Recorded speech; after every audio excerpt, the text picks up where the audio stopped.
As a bit of introduction, my name is Alex. I'm the VCS support officer at Community Southwark. And that essentially means I support the VCS community in Southwark. Does what it says on the tin, really. For those not familiar with the acronym, VCS stands for Voluntary and Community Sector. We'll be using that quite a lot today. So that includes people like registered charities, unregistered charities, social enterprises, community groups, charitable organisations, charitable companies, and pretty much everything else that fits under that sector. A lot of those different types are eligible for procurement as well. So it's a really broad remit today. With me, I've got Marlon Roy from Southwark Council. Marlon, do you want to pop in and just introduce yourself quickly? Hi, good morning, everybody. My name is Marlon Roy, and I am a procurement lead within the Children's and Adults Directorate at the London Borough of Southwark. Great, thank you. Marlon's going to be giving us a short presentation today. The Southwark Council have written a guide on procurement for VCS groups in Southwark, which will be running for you today. This again will be sent around after the presentation and is currently available on our website. You've very kindly given me some information when you booked about your awareness with procurement. So we've got a bit of a range here today. We've got a fair few people who've no idea what procurement is and a couple of people who've got some previous experience of it. So we'll be doing some polls and further feedback collection as we go to see how that's changing. But obviously, if you're not familiar with procurement, procurement is the way that government bodies kind of source contracts and get providers to kind of provide services.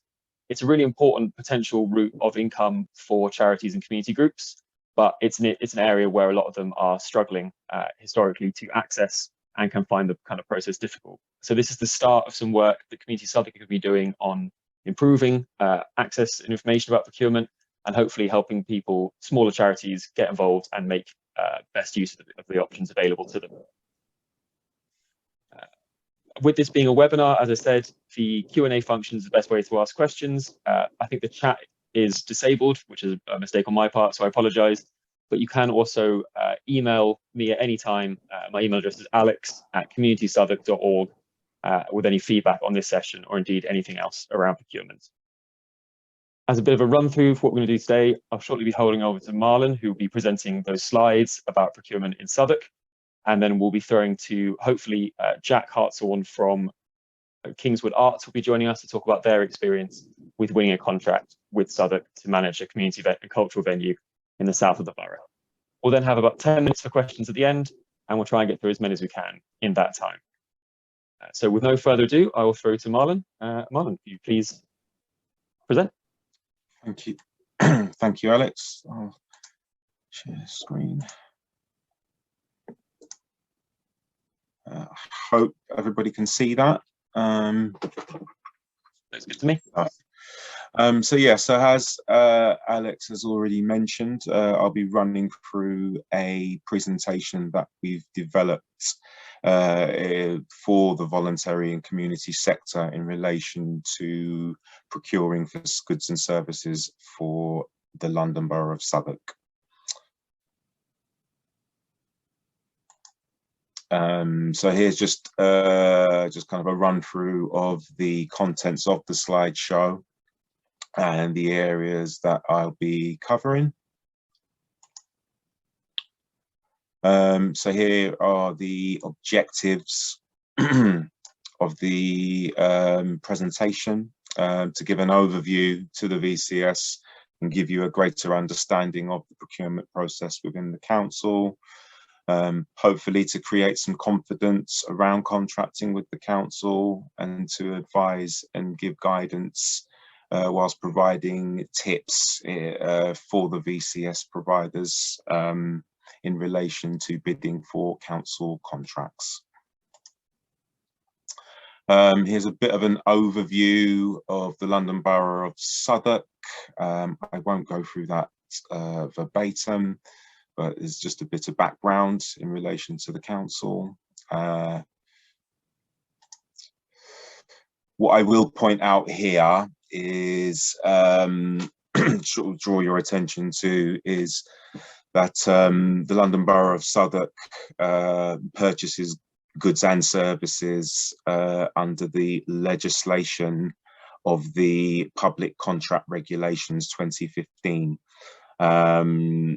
I'll go into that in a little bit more detail later on in the slide, but basically that's the legislation that we are governed by. Well, technically it's a combination of that and the council's own contract standing orders, but I'll go into more detail as I go along.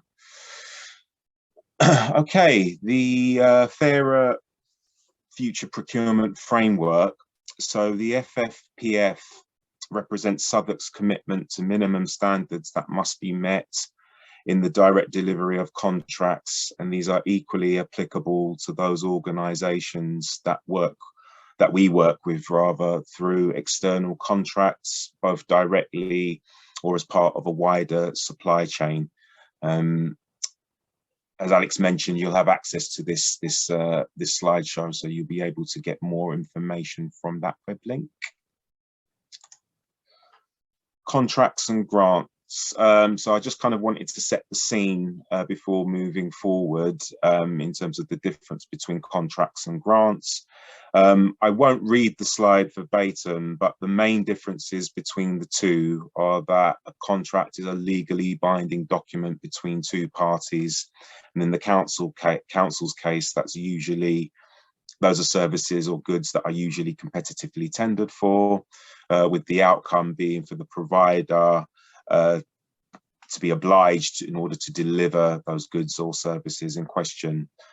Whereas grants, on the other hand, the council is where the council will subsidise a provider to deliver goods or services that they may not be otherwise able to do autonomously. Also, unlike a contract, there is no legally binding obligation on the part of the provider to deliver it. But just for the avoidance of doubt, that this presentation will focus on contracts. What is a tender exercise? So a tendering exercise is a formal process whereby businesses are invited to bid for contracts, in our case within the public sector. And obviously this presentation will focus on what we do within the London Borough of Southwark. It's a competitive process whereby tendering, also referred to as bidding organisations, are able to complete the required responses within a given tender document upon a published tender document, sorry. So these are questions that will be based on predominantly on two phases on your organisation, as well as how you will actually deliver a service or product in question. The tenders undertaken by Southwark are governed by a combination of the council's contract standing orders and the relevant public legislation that I mentioned earlier in the form of the Public Contract Regulations 2015. There are overarching rules on how to apply and how all bidders are treated are applied. Oh, sorry, I've gone too far.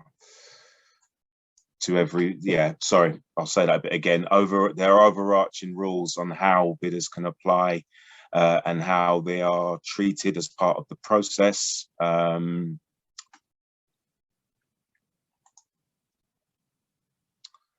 So the e-procurement portal is the council's e-tendering system that is used to electronically publish and manage procurement exercises from inception through to contract awards. This includes all communication with the tenderers pertaining to any given procurement exercise. So, for example, this could be specific clarification questions pertaining to a specification or a cost model for a particular service.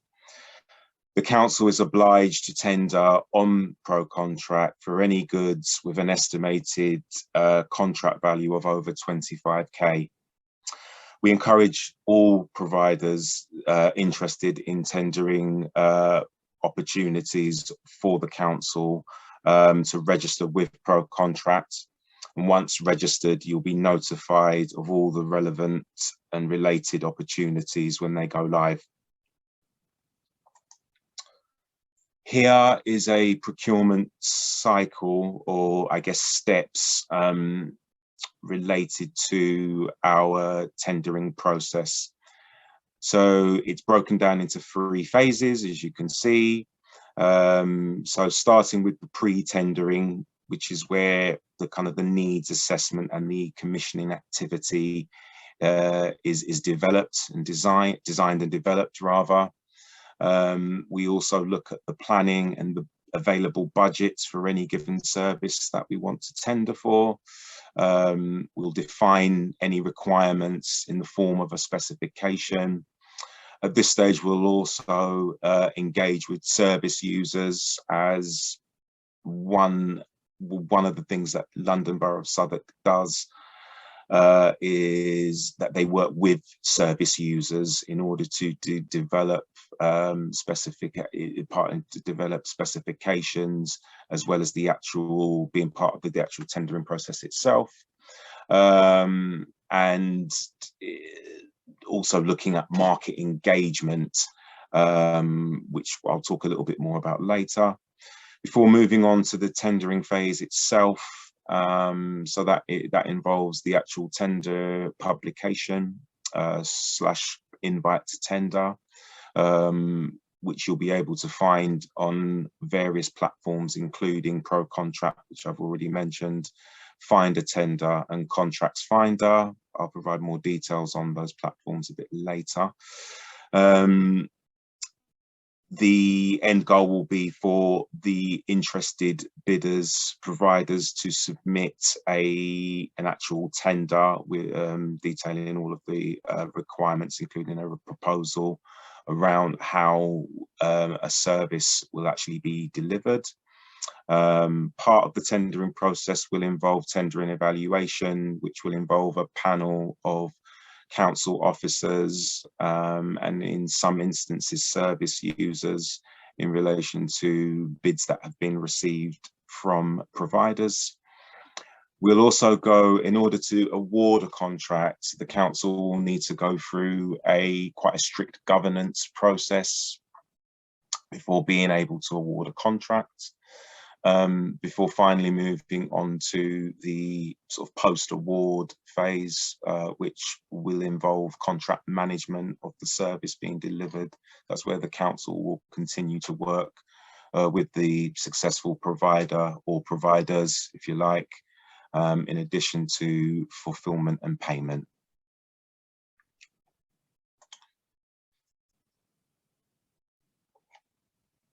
The next slide discusses the tender threshold, represents the various tender thresholds, mainly applicable within the public contract regulations.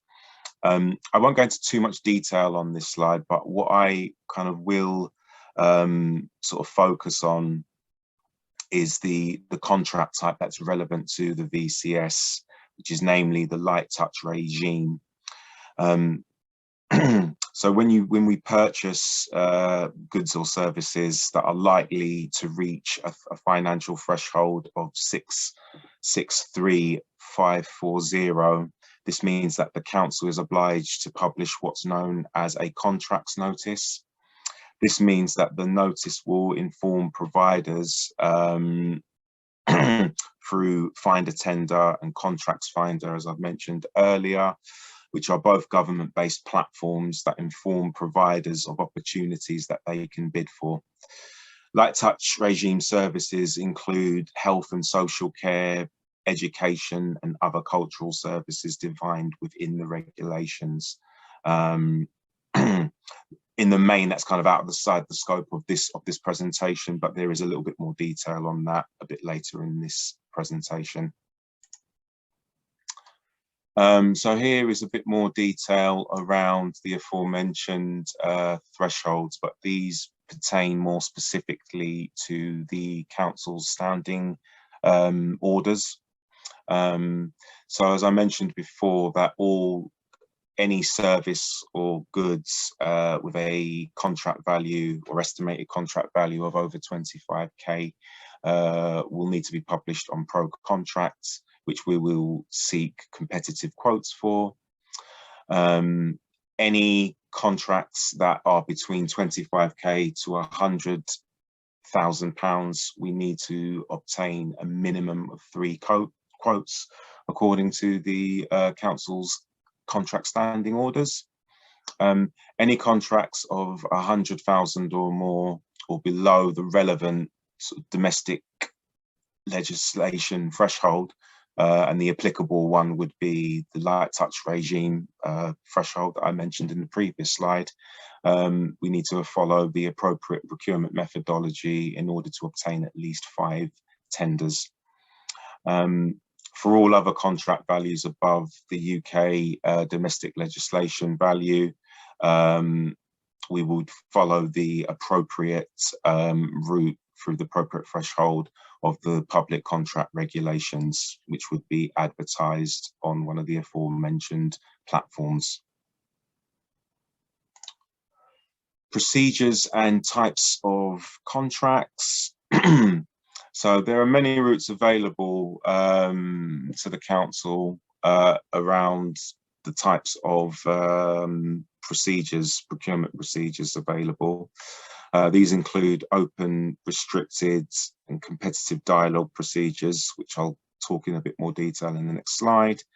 But what you'll find are the most common routes to market are the open and restricted procedures.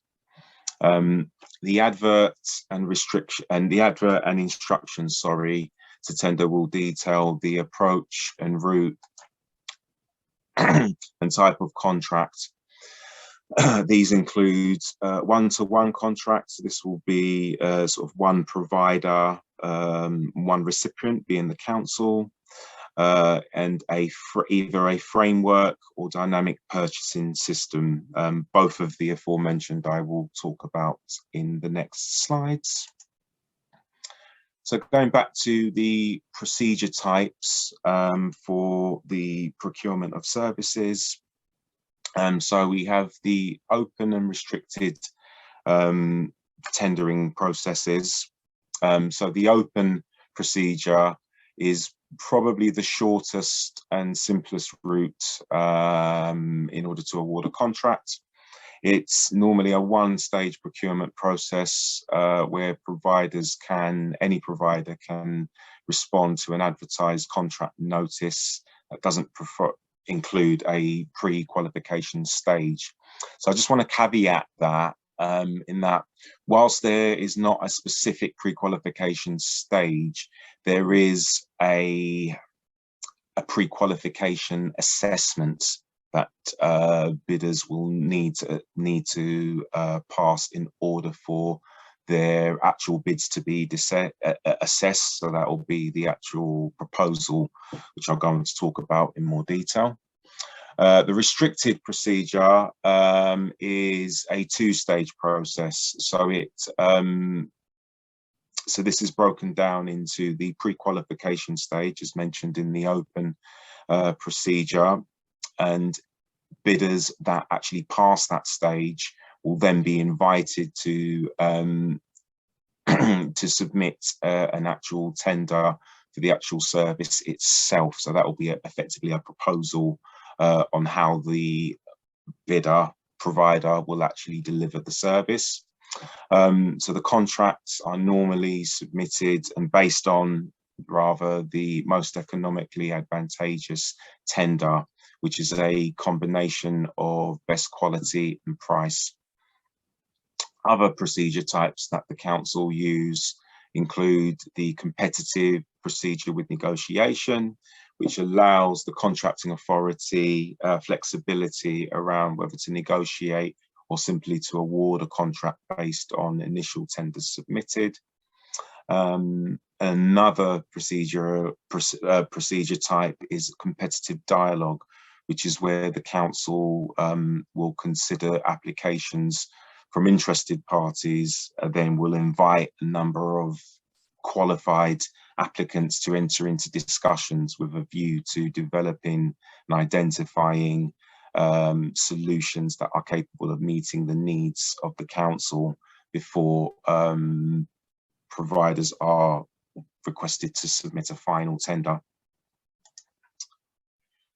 So the selection questionnaire, so we touched upon it, I touched upon it in the last couple of slides. But this is basically the means by which the council will assess a bidding organisation and their capabilities as an organisation. So this stage focuses on the organisation themselves, and it will cover things like, such as information about your organisation,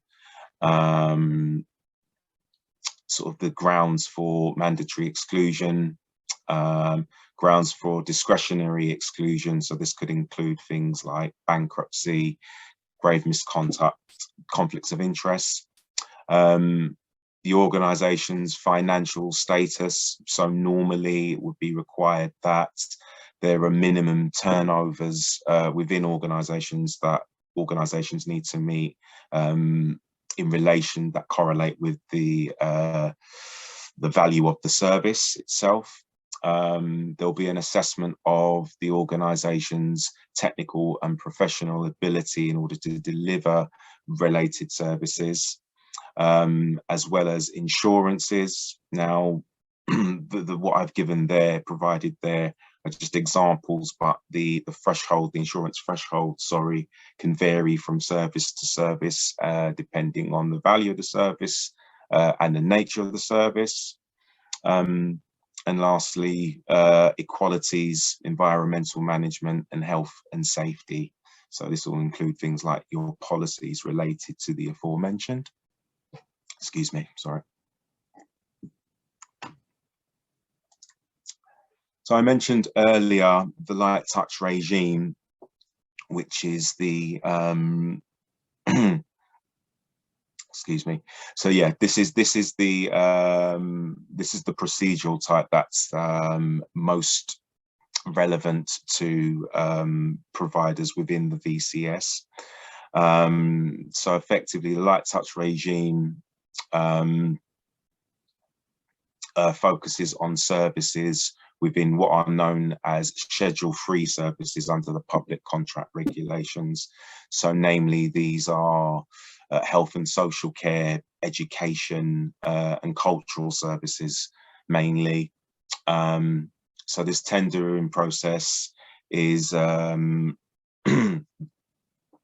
focuses on contracts that are valued at 663,540 or more, which is what will trigger a contract notice needing to be published, or the council needing to trigger a contract notice when the contract value hits that threshold even. So most voluntary community sector organisations, as I've said, will come under the LTR when it comes to tendering for contracts.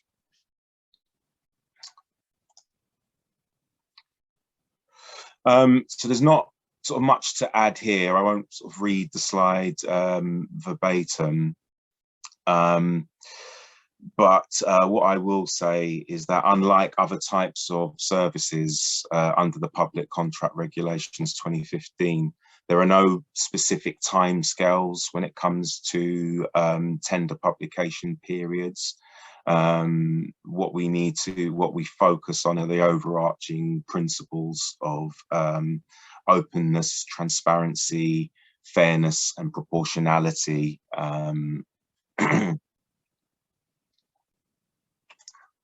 Market engagement and market warming events. So this is quite an important part of what we do within the council, particularly when it comes to tendering for services. So normally prior to any procurement or tendering exercise, commissioning and procurement will normally invite the wider market to a market warming event, in which we will sort of describe the background and objectives and scope of the contract, a bit like this, usually followed by a Q&A session.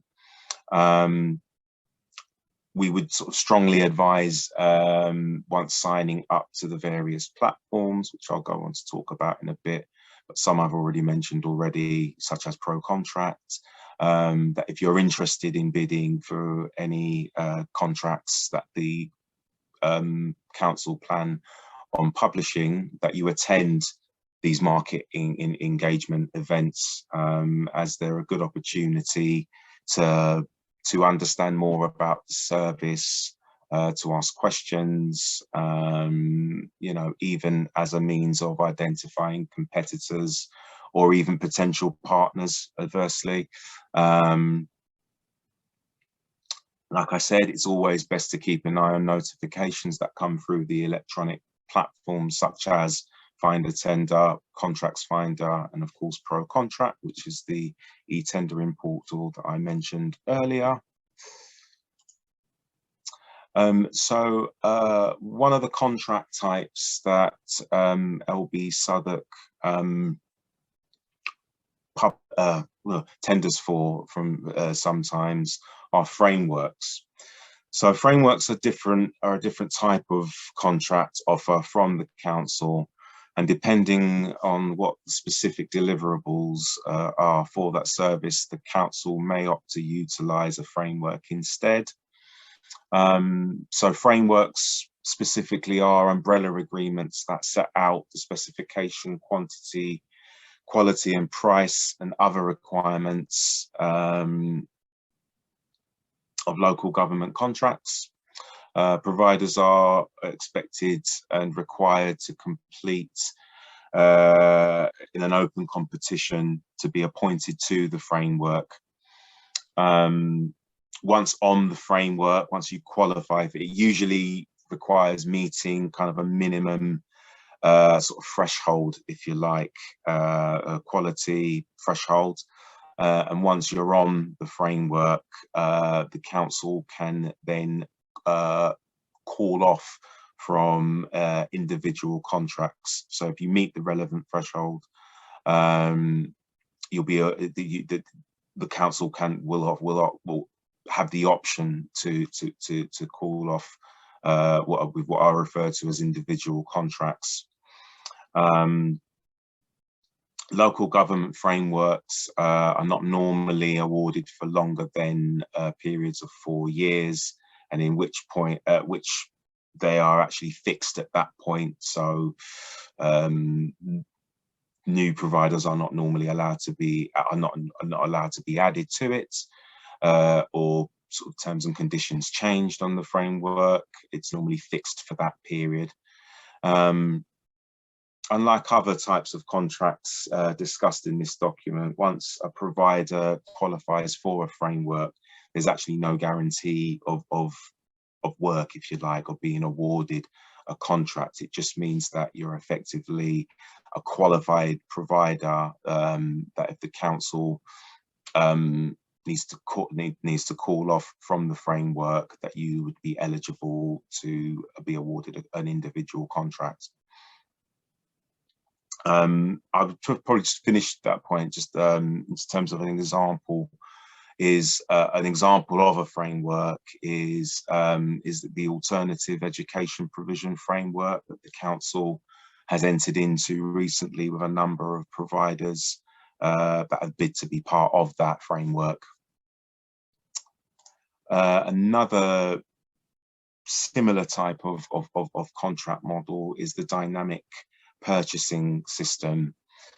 So similar to a framework, a dynamic purchasing system, or DPS, gives the council access to a pool of pre-qualified providers, although the main difference being is that with a DPS it remains open, if you like, whereas a framework will be fixed and closed. So with a DPS, new providers can join at any time. One of the benefits of being on a DPS is that once qualified and part of the DPS, providers don't have to further demonstrate their capability every time they wish to compete for a contract. Excuse me.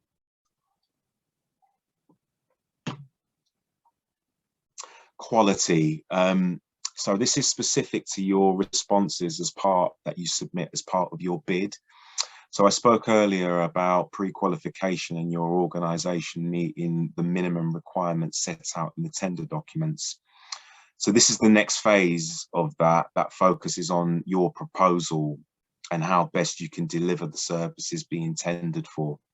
Your response is scored on a number of factors and different people, which include kind of your demonstrated ability and proposed methods to deliver the requirements of the specification, any supporting evidence of how you've delivered similar services before, sort of your experience and your skills, innovation and potential added value. So this focuses on kind of how providers, bidders can actually make their bids stand out, sort of what you can offer that maybe other organizations may not be able to offer, sorry. The idea is to make your bid stand out from others and to be competitive. So the last point is that all sort of stated criteria within the tender itself should be followed, sort of rather than detailing things that are maybe not relevant to what's being required or asked of you as a bidder. Quality and price. So as I mentioned earlier, the council awards contracts based on the MEET criteria, which is the most economically advantageous tender, which is a combination of quality and price. So your bid will need to demonstrate a balance of the aforementioned. So this is not just the lowest price, merely the lowest price. Usually it will be presented as a percentage, as a split between quality and price. So for example, this could be 60% in quality, in favor of quality, or 40% in favor of price, but this can vary from sort of tender to tender, largely dependent on the type of service and the type of outcomes that the council are looking for.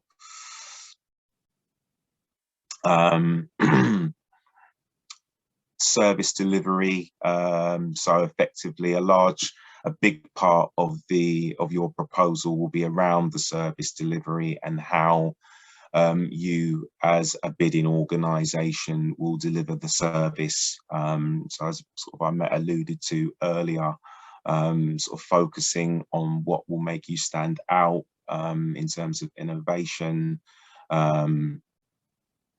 as far as service delivery goes, with it being a competitive process. Part of the quality will be around how quickly you can mobilise a contract, which tends to be very important, tends to be quite an important factor with Southwark's tenders. Equally, probably most important is meeting the outcomes of service users, as well as social value, which is becoming even more so important. Excuse me.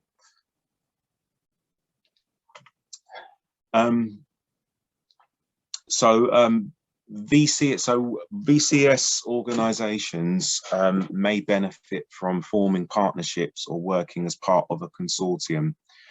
So the types of consortium include a lead partner, where, as the title suggests, you have a lead organisations whose credentials will be assessed and will work jointly with other, maybe smaller organisations in order to deliver a service. Another example is joint and several liability, which is where you have maybe two or more organisations that are jointly liable to deliver exactly the same service. Other things to consider when forming a consortium is to start the work early. So start having conversations with other similar organisations or larger organisations. So this could be in kind of forums such as this one, the previously mentioned market engagement events. So yeah, so it's important to kind of start that work early if that's part of if that's part of your bidding strategy, if you like. Potential consortium members are advised to take their own sort of legal advice, and the council will need to see the agreement as part of the document that you submit as part of your bid for any given tendering process. Tips for tendering. So this slide focuses on the actual advert, the pre-tender advert. So this entails sort of planning, sort of making time, as I've said earlier, but in terms of allocating resources and getting prepared. So what the council will do as part of their market engagement, the idea of that is to kind of give the market kind of a heads up that the actual that the council plan on tendering for a specific service. So it's probably at that stage to start kind of looking at what resources you have available. Sort of once you know more, sort of looking at kind of who will coordinate or be writing the bid. Will it be done in-house? Will you hire a sort of a bid writer maybe? As I've said before, we encourage all providers to attend market engagements once you're alerted to potential bidding opportunities. So that means taking any actions that come from any said market engagement that you attend. Understanding your current costs and ascertaining whether there are any room for efficiencies, looking at your policies and making sure that they're up to date. So normally we wouldn't ask to see these policies specifically, but it is important that you have, and if required, you can evidence that you have these policies. Sort of minimum standards. So within each within each tender that is published, the documentation will state a number of minimum standards that your organisation will need to meet in order to be considered for the contract. So it's important to review what those minimum standards are and ascertain that you have exactly what it is that what you need. And finally, sort of knowing how to kind of articulate your service offering. So kind of what is it that you do as an organization? What is it that you're good at? What are your strong points? And it's important to know how to relate that to the actual service that's being tendered for and how best to articulate. So once the actual tender has been published, excuse me, it's important to read through all of the documentation. Can't stress that enough. Specifically the specification, terms and conditions, and as I've mentioned earlier, sort of the quality based questions. I would probably include kind of the pricing and costing element within that as well. It's important that your bid is based on the specification and what you're being asked to respond to within the quality based questions. So what can happen from time to time is that you receive bids where the responses to the questions are not kind of focused on the specification and what's being requested. It's not unknown for bidders to provide generic answers that are not specific to the actual contracts. So add to that, it's important that the questions that are being asked are responded in full. Only include sort of publicity material in your submission if it's being requested, i.e. just generally only providing what you've actually been requested to provide, rather than sort of lots of publicity material that can at times has little bearing on your actual quality submission. Also, it's important to ask questions. So if there is something, once you've read the documentation, the tender, if there's anything, it's important to read through it in detail, probably even more than once, and then probably make a list of questions if there's anything that you're not sure about, and come back to the council through ProContract, the aforementioned e-tendering procurement system, which is where all tenders are published through. Deadlines are very important as far as submission deadlines and clarification question deadlines. And it's important not to leave your submissions to the last minute. Lastly, the council doesn't accept sort of amendments to terms and conditions or the specification. So it's important just to know that they won't be accepted. So probably best not to attempt it.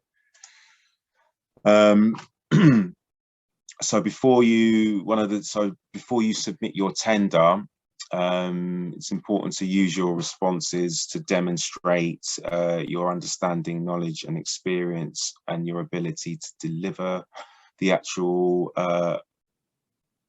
what's specified within the specification, the deliverables. To be very clear in your explanations and your approach to delivering the service, emphasizing sort of any sort of innovative solutions that you may have and any ways that you can add value. Word counts are something that are included within method statement questions, which are your quality responses.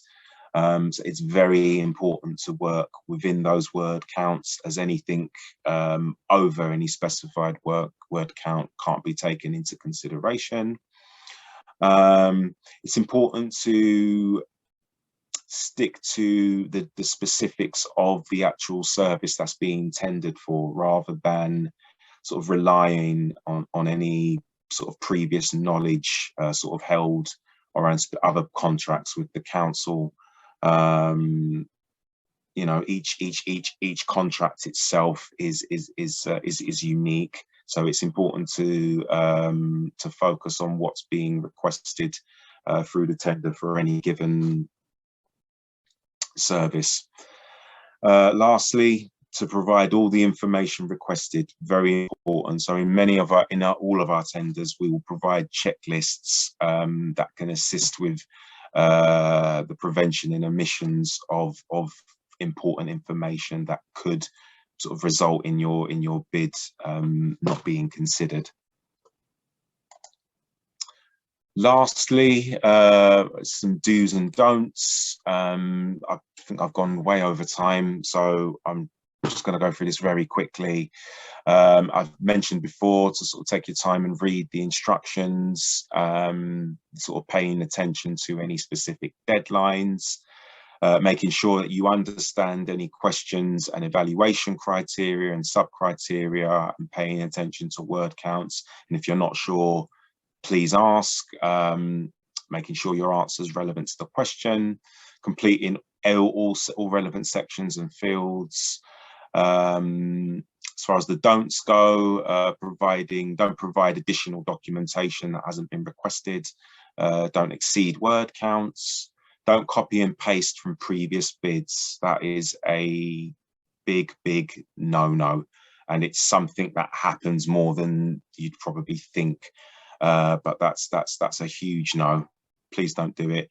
Don't repeat answers or make reference to answers in other sections of a document. You have to provide answers specific to that question. Don't use sort of jargon and abbreviations. Always be clear about what you're talking about. I've provided, this will be part of the slides. So here are some of the platforms where you can actually be notified of any contract opportunities. I'll just leave that up there. And I will hand back to Alex. Fantastic. Thank you very much, Marlon. Appreciate there was a lot of information there. So as we said before, those slides will be sent around and you can look through that all in your own time. What we were planning to do now is have a quick chat with someone who has experienced procurement from the VCS side, but unfortunately they are unable to join us today. But does give us a bit more time to go through some questions. You submitted some very interesting questions in the Q&A and in the sign up form when you originally looked to book tickets to this event.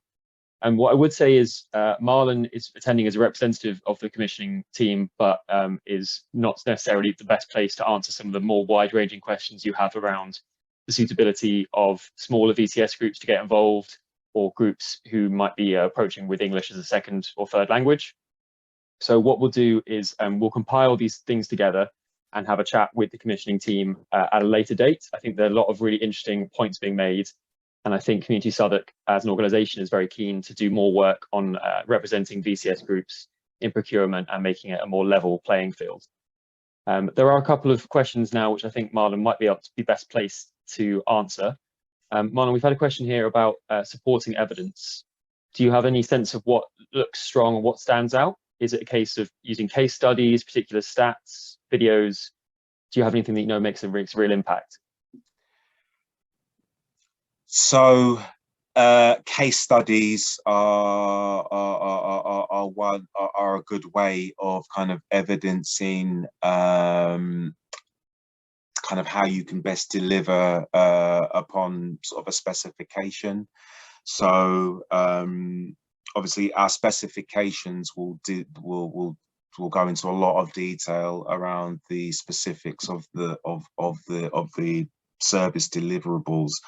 So if you can use kind of previous case studies to evidence how how you can actually deliver a service that's relevant to the specification, because I guess it kind of demonstrates your experience and that you sort of have experience of delivering in kind of a similar setting, if you like. So that's one way. But I think most importantly, it is kind of sticking to, so within our quality kind of criteria, within any sort of question that you're asked, there will be a question and there'll be sub criteria. So what it's important is to kind of to not only read the question, but to look at addressing each of the sub criteria. So these will be kind of like sort of I guess kind of sort of mini points, if you like, related to the main question. Let me see if I can try and find an example of what I'm talking about. If you bear with me just a moment. Of course. While Marlon's looking for that, I would say if you are an organisation, you're looking to improve the way that you talk about the work that you do in terms of monitoring impact and evaluation, there is the Make Your Mark programme, which Community Southwark runs. That's currently full at the moment, but it will be coming up in future. So I'll add a link to the email afterwards about what that is. And if you have any specific questions around that, we can also refer you to my colleague, Jeremy, who's got kind of specialises in helping groups collect case studies or statistics that might help them for making this sort of bid. Yeah, so thanks for that, Alex. So probably not the best example I could have drawn for, because it's specific to mental health, but just as an example, so around service, so there'll normally be questions around kind of service delivery and how you as a bidding organisation can deliver sort of outcome-based, sort of person-centered, flexible sort of service that sort of individually meets the needs of each service user. So that will be in the form of a proposal, and that could be broken down to kind of, you know, sort of how you would help service users in terms of supporting their independence, maybe with things like housing management, accessing community resources. It may be things like sort of tenancy related kind of issues and how you might be able to support them with that, or any other kind of specialist support. I hope that makes sense. But yeah, it's just about sort of sticking to kind of what you're being asked and each of the kind of the sub criteria of a particular question.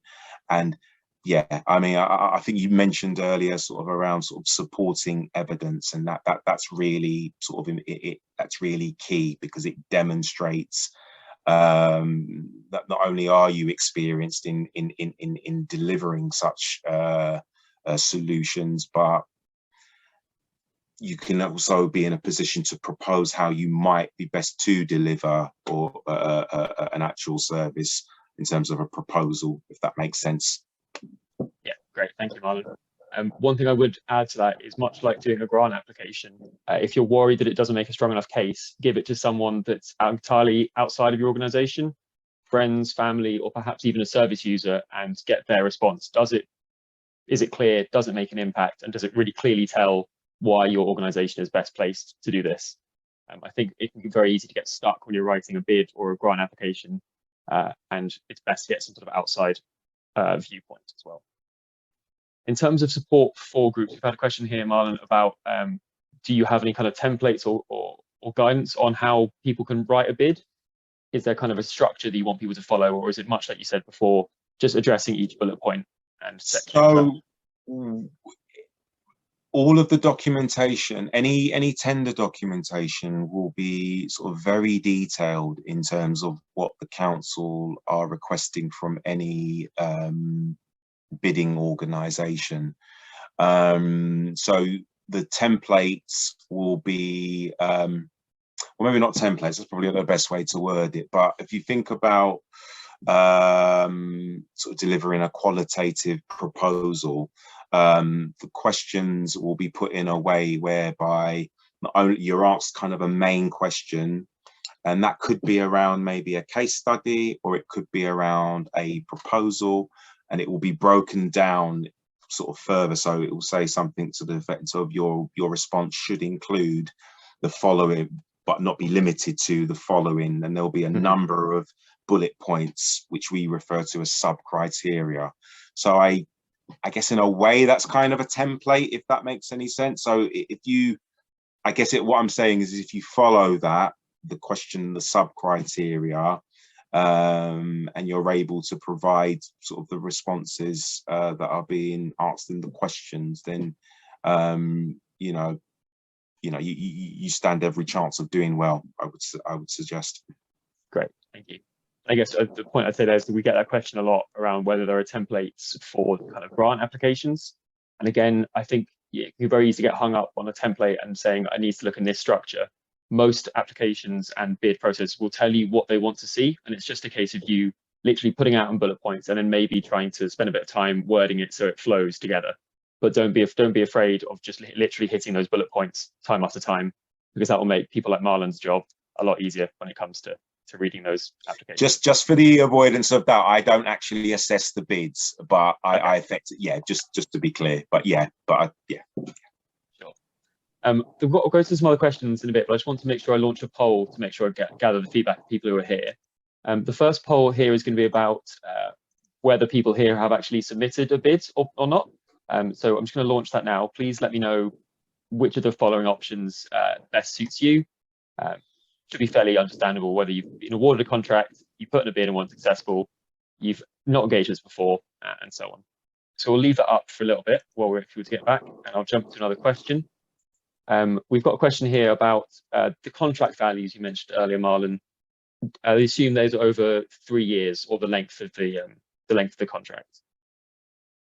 I'm sorry, can you repeat that, Alex? Sorry. Yeah, I think it assumes, so when you talk about a contract that has a certain value over 100,000 or 650,000, that's over the full lifetime of the contract. Yes, so that will be over the aggregate period of the contract, including any potential extension or possible extensions. Yes. Great.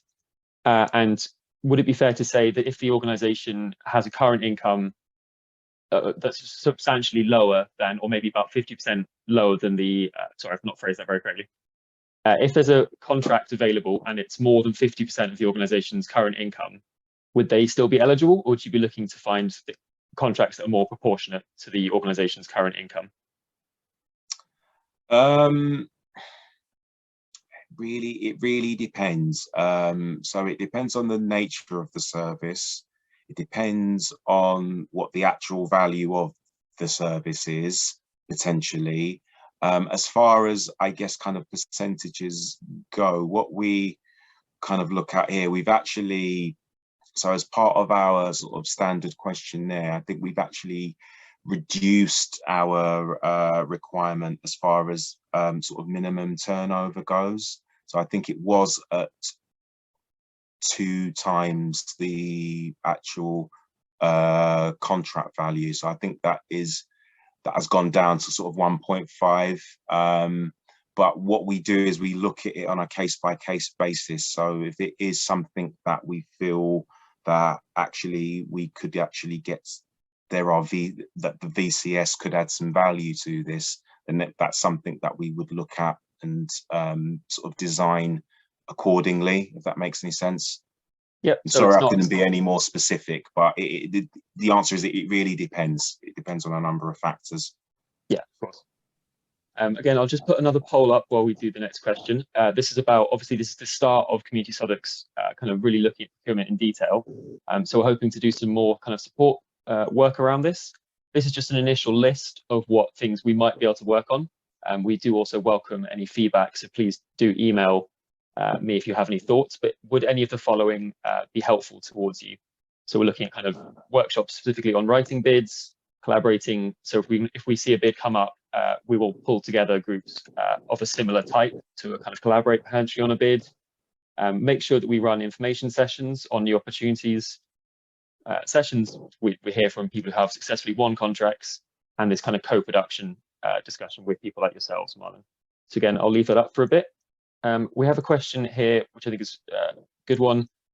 In terms of those market warming sessions, which are more about co-production and developing a kind of conversation and dialogue between the commissioner and the organisation, is that a sense of just having to keep an eye out on those platforms when they're launched, or is there another method they kind of get released on? So yeah, just for the avoidance of doubt, yeah, it's about just keeping an eye on those platforms. So I would strongly recommend registering with all of those platforms, and mainly Pro Contract, because that's where all of our tenders are published on. But signing up to things like sort of the government-based platforms, Find a Tender, Contracts Finder, and obviously depending on the detail that you provide, you'll be notified when anything effectively kind of meets is a match for your organization, if you like. So yeah, so it's important to keep an eye out on those platforms. Great. And on the part of Community Southwark, we'll be doing a bit more. So we do have our funding bulletins which go out, and we have our funding database, but we'll be doing a bit more work when we do see procurement opportunities coming forward. We will be doing special bulletins about those and trying to do a bit more community engagement around them, so people are more aware. So obviously with VCS organisations, time and capacity is always a limiting factor. So when we see something come through, we'll do our best to circulate it as fast as we can. We've hit 12 o'clock, which is when we're going to be ending the session. I know that people have a lot of other stuff going on. One final poll, just to see how people have found today's session. Like I say, there's a lot of really valid questions in the Q&A there. I'm not trying to bypass them too much. There's a really important discussion to be had around whether the tendering process is accessible for the global majority who suffer health inequalities, for example, and whether there should be some form of ring fencing procurement for the Black minority communities in our borough. We're going to be doing some more work on that and some more discussions. So I've saved your questions. They haven't been lost, and we'll be compiling them with the other questions submitted during the sign-up process as well. Thank you very much, everybody, for attending. Really appreciate your time, and a big thank you to Marlon for joining us today and for putting those slides together. You're most welcome, anytime. Like I say, as we end, if you have any further feedback or questions, please let us know via alex@communitysouthwark.org. We'll be sending out all the slides from that email as well, so you can reply to me that way. All that leaves us to say is have a great end of your week, rest of your week. Wish it was Friday already, and we'll no doubt see you soon. Take care. Bye. Thanks.